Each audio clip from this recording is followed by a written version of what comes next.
Hello बच्चों, welcome to Phoenix EDU. आज हम लोग जेई का पीवाईक्यू देखने वाला है। एक इंटरेस्टिंग काइनेमेटिक्स का क्वेश्चन है। यहाँ पर एक दिया है कि एक बॉल को ऊपर फेंका है, तो ऊपर जाते वक्त कहीं ना कहीं हाइट एच तक जा रहा है, तो बीच में h/3 हाइट आएगी। तो ये जो हाइट है वो जब रिटर्न में आएगा तब भी आएगी। तो ये दो पॉइंट्स का टाइम का रेशियो पूछा गया, इन दो टाइम्स का रेशियो पूछा गया है। तो इस टाइम को मैं t1 बोल रहा हूँ, इस टाइम को t2 बोल सकते हो आप। तो t1/t2 पूछा गया है, t1/t2 पूछा गया है। तो मैं इस क्वेश्चन को अप्रोच करने का एक शॉर्ट ट्रिक बता रहा हूँ। ऊपर से अप्रोच करो, ज़्यादा इजी होगा। ऊपर से अप्रोच करते ज़्यादा होगी। यहाँ पर फाइनल वेलोसिटी 0 होती है, तो यहाँ से यहाँ पहुँचने का टाइम, यहाँ से डायरेक्टली ग्राउंड पहुँचने का टाइम, यहाँ से ऊपर पहुँचने का टाइम सेम होता है। तो यहाँ से मैं पहुँचने का टाइम मान लेता हूँ टाइम फॉर डाउनवर्ड जर्नी या टाइम फॉर अपवर्ड जर्नी। तो यहाँ पर हाइट h है, इनिशियल वेलोसिटी 0 है, तो √2h/g हो जाएगा, है ना। √2h/g, ut plus half GT² लगा सकते हो। तो ut 0 हो जाएगा आपके लिए, अपवर्ड मोशन, अपवर्ड से हाईएस्ट पॉइंट से 0 है वेलोसिटी।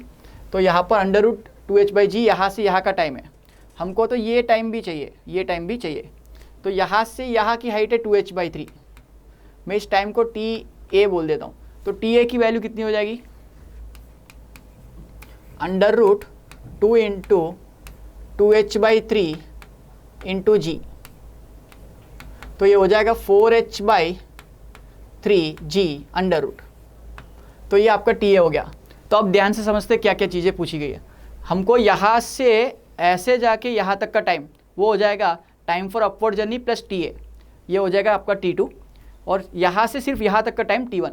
तो ये जो टाइम है वो यहाँ से यहाँ पहुँचने का टाइम माइनस TA होगा, because time between any two points is same. कोई भी दो पॉइंट्स के बीच में टाइम इंटरवल सेम रहता है। तो यहाँ पर उस लॉजिक का यूज़ करते हैं। तो T1 की वैल्यू हो जाएगी T for upward journey minus TA, और T2 की वैल्यू हो जाएगी T फॉर अपवर्ड जर्नी या डाउनवर्ड जर्नी प्लस यहाँ से ऊपर जाने का टाइम प्लस 2h/3 जाने का टाइम, दैट इज़ TA। तो इन दोनों को यहाँ पर सब्स्टिट्यूट करते हैं, तो हम T1/T2 लिख सकते हैं। तो यहाँ पर दोनों को सब्स्टिट्यूट करते हैं।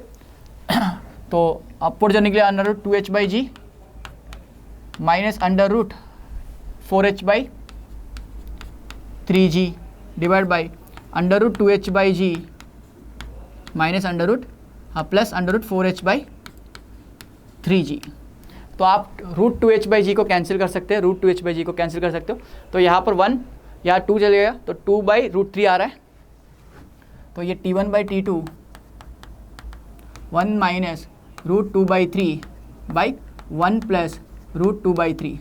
आप √3 से मल्टीप्लाई कर दीजिए तो आपको answer √3 minus √2 divide by √3 plus √2, ये आपका आंसर हो जाएगा। ऐसा ऑप्शन हमारा ऑप्शन 3 से मैच हो रहा है। I hope you enjoyed this session. Have a great day. Bye bye.